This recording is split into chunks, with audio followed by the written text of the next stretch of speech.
வணக்கம் மக்களே. நம்ம இப்போ பார்க்க போகிறது என்னென்னா, எப்படி மணிலா சாகுபடி பண்ணுறாங்க அப்படின்றது தான் பார்க்க போகிறோம்.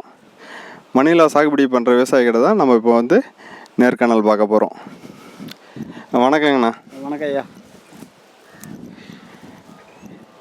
இந்த மல்லாட்டை எந்த ரகம்? C712. C712. ஓகே. இது எங்கே போயிட்டு பயிர் வாங்கிட்டு வந்தீங்க? திருச்சாம்பலம் கூட்டு ரோட்டில் மானியத்தில் கொடுத்தாங்க, வாங்கிட்டு வந்தோம். கவர்மெண்ட்டுனுடைய சப்சிடியில் கொடுத்தாங்க. ரைட். இதை போடுறதுக்கு முன்னாடி நீங்கள் என்னென்ன பராமரிப்புலாம் பண்ணீங்க அப்படின்னு சொல்லுங்களேன். ஒரு 6 சால் ஓட்டணும். கடைசியில் ரொட்டாட்டரில் ஓட்டிட்டு வாய்க்கால் காலில் இழுத்து வாய்க்கால் வஞ்சி போட்டு மல்லாட்டை போட வேண்டியது தான். ஓகே. இந்த 6 சால் ஓட்டுறதுக்கும் நீங்கள் பார்த்தீங்கன்னா இந்த எல்லாமே கால் இழுத்து போடுற மாதிரி தெரியுது. கால் இழுத்து தான் போட்டிருக்கோம். கால் இழுத்து தான் போட்டிருக்கோம். ஆமாம். சரி, இதுக்கு கால் இழுத்து போடுறதுக்கு நார்மலாக போடுறதுக்கு என்ன வித்தியாசம் உங்களுக்கு? கால் இழுத்து போகிறதுனால என்னென்னா, கொஞ்சம் மேடாக இருந்ததுன்னா தண்ணி மழை பெஞ்சா நிற்காமல் கொள்ளாமல் இருக்கும். ஒரு கால் வழியாக வாய்க்கால் வழியாக அது கால் வழியாக வெளியே போயிடும். தண்ணி பாயறதும் கொஞ்சம் தண்ணி கொண்டு போட வந்தால் பாயறதும் கொஞ்சம் இதாக இருக்கும். மல்லாட்டையும் கொஞ்சம் கூட வைக்கும் காற்று ஓட்டத்தினால. அதுதான் வித்தியாசம். இதனால தான் நீங்கள் கால் இழுத்து போடுறீங்க. கால் இழுத்து போடுறோம். ஓகேங்கண்ணா. சரி, இந்த கால் இழுக்கிறதுக்கு எத்தனை நாள் வச்சிங்க? எவ்வளோ செலவின ஆகுது? இப்போ ஒரு ஏக்கர் போட்டிருக்கோம். ஒரு ஏக்கர் கால் இழுக்கிறதுக்கு 9 ஆள் ஆச்சு. கால் காணிக்கு 3 ஆள், 9 ஆள் ஆச்சு. கால் இழுத்து வாய்க்கால் வஞ்சி போட்டாங்க. அதோட பார்த்தீங்கன்னா பயிர் போடுறதுக்கு 18 ஆள் ஆச்சு. 3 ஆள் 18. ஒரு கால் காணிக்கு 6 ஆள், 3 கால் ஒரு ஏக்கருக்கு 18. எல்லாமே லேடிஸ் ஆளுங்க தான். ஆமாம், லேடிஸுங்க தான். வாய்க்கால் இழுத்தது மட்டும் ஜென்ஸுங்க. ஆமாம். ஓகே. இங்கே நீங்கள் கலெக்டரால் தான் மல்லாட்டை போடுறது? கலெக்டால் தான் மல்லாட்டை போடுவோம். கலெக்டர். இந்த ஏர் மெத்தடு, இந்த டிராக்டர் மெத்தடு அதெல்லாம் கிடையாது? ஏர் மெத்தடு டிராக்டர்லாம் போட மாட்டோம். இந்த மண் களிமண், அதனால் டிராக்டரால் போட்டாக்கா யூஸ் ஆகாது. அது முளைக்காது சரியா. அதனால் நம்ம கலெக்டால் போட்டோம்னா மேலடே இருக்கும், பயிர் இருக்கும், வந்துடும். ஒரு 9 நாளில் முளைச்சி வந்துடும் பயிர். 7லேருந்து 9. இது நீங்கள் தண்ணி எத்தனை நாளைக்கு ஒரு டைம் கட்டிகிட்டு இருக்கீங்க? தண்ணி காசலை பொறுத்த அளவுக்கு. காசல் வெய்ய காலத்தில் கொஞ்சம் கூட தண்ணி எடுத்துப்போம். இப்போ ஒரு 5 நாளைக்கு ஒரு தண்ணி, மாதம் 2 தண்ணி குறைஞ்சபட்சம் பாசி ஆகணும். மாதம் 2 தண்ணி அப்படியே பாசிட்டிங்க. சரி, ரைட்டு. ஏன் இந்த ரகம் G7 ஏன் தேர்ந்தெடுத்தீங்க? இப்போ G7 தான் பட்டன்னு திருச்சம்பலம் கூட்டு ரோட்டில் மானியத்தில் கொடுத்தாங்க. 100 மல்லாட்டையும் பட்டம் கதிர், அதுவும் பட்டம் தான். இருந்தாலும் போன ட்ரிப்பு கதிர் போட்டேன். அதனால் இந்த ட்ரிப்பு C712 போடுன்ற ஒரு எய்மில் தான் போட்டிருக்கோம். லாபம் வருதா நஷ்டம் வருதான்னு தெரியல. இப்போ தான் புதுசாக போட்டிருக்கோம். இப்போ தான் புது ரகமும் அது. ஆமாம். சரிண்ணா, இப்போது நீங்கள் இதுக்கு முன்னாடி தொடர்ந்து இந்த விவசாயம் தான் பண்ணிகிட்டு இருக்கீங்க. எந்த டைமில் மருந்து போடுவீங்க? எத்தனை மருந்து போடுவீங்க? எப்போ மருந்து அடிப்பீங்க? அதை பற்றி கொஞ்சம் டீட்டெயிலாக சொல்லுங்களேன். இப்போ மருந்து பார்த்தீங்கன்னாக்கா, ஒரு முளைச்சி வந்தால் ஒரு 5 நாளில் வந்துடுதுன்னா ஒரு 18 நாளில் பாக்டாம்பஸ் போடுவோம். பாக்டாம்பஸ் போட்டு தண்ணி பாய்ச்சிடுவோம். அதோட ஒரு 2 களை கொத்துவோம். அதோட பார்த்தீங்கன்னா அது பூ எடுக்கிற சீசனில் ஆரம்பத்திலே ஒரு 21 நாளில் ஒரு மருந்து அடிக்கணும். மருந்து அடிச்சிடுவோம். மருந்து அடித்து பார்த்தாக்கா அப்புறம் ஒரு 21 நாளில் மருந்து அடித்தாக்கா ஒரு 38 நாளில் ஒரு மருந்து. மொத்தம் 3 மருந்து அடிச்சு ஆகணும். 3 மருந்து அடிச்சு ஆகணும். ஆமாம். அந்த 38 40 நாளில் பார்த்தா பூ எடுக்கிற டைம் வரும். 45 நாளில் அப்போ ஒரு டைமில் பூ டானிக் ஒன்று அடித்து மருந்து அடித்து வைப்போம். அதான். அப்போ மருந்து 45 நாளுக்கு மேலே மருந்து போடுவீங்களா? போடுற மருந்துலாம் 45 நாள் போடக்கூடாது. அதுக்குள்ளே போட்டுற வேண்டியது தான். ஆமாம். அந்த 1 மாதத்துக்குள்ளே பயிர் கிளப்பிட வேண்டியது தான். ஆமாம். அப்புறம் மருந்துங்கிறது தேவைப்படாது. மருந்து போட்டாலும் அது சுத்தப்படாது.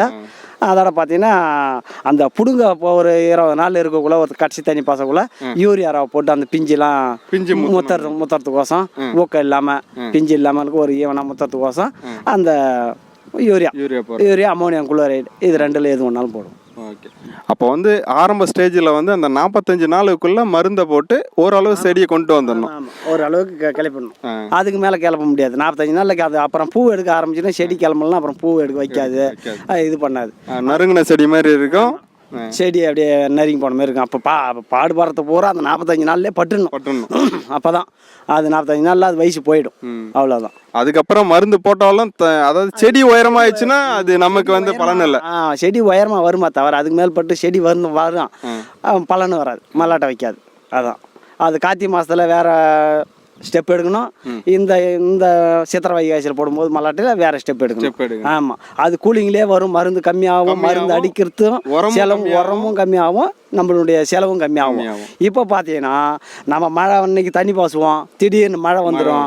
மழை வரும்போது செடி கிளம்ப ஆரம்பிச்சிடும். அப்போ உரத்தை பார்த்து தான் போடணும், செடி எப்படின்னு பார்த்து தான் யூஸ் பண்ணணும். மருந்தை மட்டும் அடிக்கிற மருந்து ஒரு நார்மலாக இப்போ வந்து அப்போ கார்த்திகை மாதத்தில் கிடைக்கிற அளவுக்கு ஆதாயம் இப்போ கிடைக்காது. அதில் பாதி தான் கிடைக்கும் விவசாயத்தை பொறுத்த அளவுக்கு. இப்போ வந்து ஏனோ தானோ தான் பயிர். இப்போ நானும் பயிரிட்டேன் என் கொல்லைக்காரம் இல்லாதன்ற அளவுக்கு தான் பயிரிட செய்ய முடியுமே தவிர மற்ற எந்த நார்மலுக்கும் அந்த பட்டம் அந்த ஈல்டு வராது. ஏன்னா பிடிங்கி காய வைக்கும் போது மழை வந்து நாஸ்தி ஆகிடும், பிடுங்க முடியாது, சரியா காய வைக்க முடியாது, பிஞ்சியும் ஒன்று முத்தாது இருக்கும். அப்படிதான் இந்த பட்டம் மகசூல் மட்டும் மணிலா. ஆமாம், இந்த பட்டத்தில் வந்து இயற்கையினுடைய இடர்பாடு வந்து அதிகமாகவே இருக்கும். ஆமாம், இயற்கையின் வந்து அதிகமாக தான் இருக்கும். அது நம்ம இடைஞ்சல் தான் கொடுக்குமா தவிர நன்மை செய்யாது. அது கார்த்திகை பட்டம் ஒண்டி தான் வந்து நம்மளுக்கு நன்மை செய்யக்கூடிய பட்டம். அதுதான் நமக்கு ஈல்டும் கிடைக்கும், நமக்கு வந்து சப்போர்ட்டாகவும் இருக்கும். நாமளும் 10 பைசா லாபமாக விவசாயத்தில் 10 ரூபா வச்சோம், 10 ரூபா கிடைச்சதுன்னு இருக்கும். இதெல்லாம் வந்து வச்சா கிடைச்சாலும் போச்சு, கிடைக்காட்டாலும் போச்சு. ஆமாம், விவசாயம் வந்து கடை வாங்கி பயிரட்டணும், மரம் ஏறி கை ஓட்டணும், ஒன்று இதில் இந்த பட்டத்தில் ஆமாம். என்ன உயிர் போகுதோ என்னன்னு தெரியாது. ஊந்தோம்னா மரம் ஏறி ஊந்தா என்ன பண்ணுவான், கடை வாங்கி பயிரிட்டவன் என்ன பண்ணுவான், கடன் கொடுக்க முடியல என்ன பண்ணுவான், அதே நிலைமை தான். ஓகே, ஆனால் இந்த பட்டத்தில் வந்து நமக்கு வந்து வச்ச முதல்ல ஒண்டி எடுத்துக்கலாம், வச்ச முதல்ல ஒண்டி எடுத்துக்கலாம். அதுவே கஷ்டத்தில் வரும். ஏன்னா புடுங்கும் போது பார்த்தீங்கன்னா எந்த சூழ்நிலை இருக்குதுன்னே சொல்ல முடியாது. மழை பெஞ்சினா ஒன்றும் முளைச்சிடும். இன்னைக்கு பிடுங்கலாம், நாளைக்கு போனால் முளைச்சிடும். அப்படியே ஈரத்தில் புடிங்கி போட்டாலும் உதற முடியாது, முளைச்சி வந்துடும், வேஸ்ட் ஆகிடும். மணல்னா ஓரளவுக்கு தப்பிச்சுக்கலாம், இறங்காட்டெல்லாம் தப்பிக்க முடியாது. அதிகமாக பயிரிடக்கூடாது.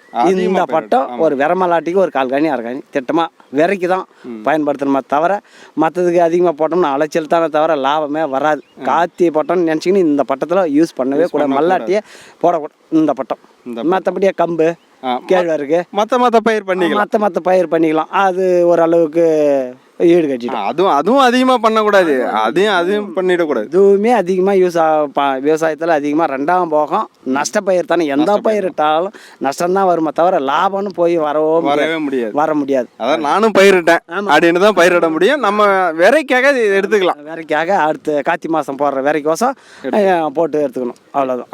ஏன்னா 6 மாதம் தானே இது யூஸ் பண்ண முடியும் இந்த விரைய. அதனால நம்ம வந்து முன்னாடி கார்த்திகை மாதம் போடுறது அடுத்த கார்த்திகை மாதத்துக்கு யூஸ் பண்ண முடியாது. அதனால இப்போ வந்து இந்த மல்லாட்டியை வந்து நம்ம விரைக்காக யூஸ் பண்ணிக்கலாம். சரிண்ணா, இது லாபமாக எப்படி தெரியுது உங்களுக்கு? மல்லாட்டை பயிரிடுறீங்க, மற்ற பயிரோட கம்பேர் பண்ணும்போது மல்லாட்டை வந்து லாபமாக இருக்குதா என்னன்னு சொல்லுங்களேன். அதான் அந்த கார்த்திகை பட்டத்தில் போட்டோம்னா லாபம். இந்த பட்டம் வந்து லாபம்லாம் நினைக்க முடியாது. நம்மளுக்கு அடுத்த போகத்துக்கு எவங்கிட்டையும் போய் மல்லாட்டை, நல்ல மல்லாட்டையா கெட்ட மல்லாட்டையா காசலா கம்பிட்டில் ஏறுதான்னு பயிர் பார்த்து வாங்காமல் நம்மக்கிட்டே எடுத்து நம்ம காய வச்சு, அதுவே காய வைக்க வெய்ய காஞ்சா தான் காய வைக்க முடிஞ்சா அது நம்மளுக்கு யூஸ் ஆகும். இல்லைன்னா கமிட்டிக்கு தான் போகும். இதுவே பார்த்தீங்கன்னா ஆள் அந்த டைம்ல புடுங்குற டைம்ல வரலன்னா அதுவும் ஆமாம், மிஷினால் அடிச்சு தருவான். அது விரமலாட்டி கம்பிட்டில் ஏறிடும், இது பண்ணணும். இப்போ பார்த்தீங்கன்னாக்கா நம்ம கையாலே பிடுவோம். நம்ம விரமலாட்டி 4 மூட்டை தேவைன்னா கையாலே ஆஞ்சு நம்ம யூஸுக்கு வச்சுக்கணும். மற்ற மிஷினால் அடிச்சுட்டு கூட போட்டு போகலாம். நம்ம தைரியமாக போடலான்னு வச்சுக்கலாம். நம்ம பயிர் எப்போ வேணாலும் முளைக்கும்ன்ற ஒரு நம்மளுக்கு நம்பிக்கை ஒரு பயிரை செய்யலாம். அதான் நம்ம கடையில் வாங்கியிருந்தா அந்த அளவுக்கு முளைப்பு திறனும் இருக்காது, முளைப்பு திறன் வராது. கடையில் வாங்கி வரது கடைக்காரன் பொருள் விவசாயத்துக்கு முக்கால்வாசி செட் ஆகுது. அர்ஜென்ட்டுக்கு தான் உதவி ஆகும், அர்ஜென்ட்டுக்கு தான் கடைக்காரன் பொருள் அத்தனையும். அவன் என்ன பண்ணுறான் ஏது பண்ணுறான்னு தெரியுது. எதாக இருந்தாலும் அவன் கண்டது காய்ச்சி கொடுத்துட்டு வாங்கி போகிறான். 160 ரூபா பயிர் வாங்கி வந்து போட்டோம்னா முளைக்காட்டா நம்மளுக்கு தான். அவனுக்கு என்ன கிடையாது, அவங்களுக்கு ஒன்றும் கிடையாது. நம்மளால் அதை வந்து விவசாயத்துக்கு நம்மளுக்குன்னு சேர்த்து நம்ம அடுத்த போகம் பயிரிட போகிறோம். அதனால் நம்ம ஒரு 1/4 காணி போட்டு எடுத்து வைக்கணும்னு முடியாத விவசாயிக்கு அப்புறம் அங்கே தான் கடையில் தான் போய் வாங்கி ஆகணும். அப்போ பால் மாறுறவங்க அப்போ எல்லாம் போடுறாங்களேன்னா அவன் கடையில் போய் வாங்க இருப்பான். விவசாயி வாங்கி வரும்போது போட்டு எண்ணிது முளைக்கல, ஒன்றிது நல்லா முளைச்சிக்குது, ஒன்றிது பரவாயில்லடா, அதுதான் போன வருஷம் போடல, நான் வந்தேன் இப்படி போச்சு அப்படி போச்சுன்னு இப்படி தான் விவசாயி கெடுறதே. இப்படி தான் விவசாயி தோக்கிறதே மெயின் வந்து அந்த விரப்பொருள் வந்து நம்ம கிட்ட இருந்து எடுக்கிறது இல்லை. நம்மளுக்கு தேவையான பொருள் நம்ம சேர்ந்து இது என்ன இருக்கணும் வச்சுக்கணும். நெல் அறுப்பான், நல்ல மிஷினை விட்டு அறுத்துருவான். ஆனால் அவன் நாற்று விட்டு நாற்று பிடுங்குள்ள தாள் கத்திக்கு அலைவான். வச்சுக்கிற தாள் கத்த நம்மளை சுற்றி வருவாங்க.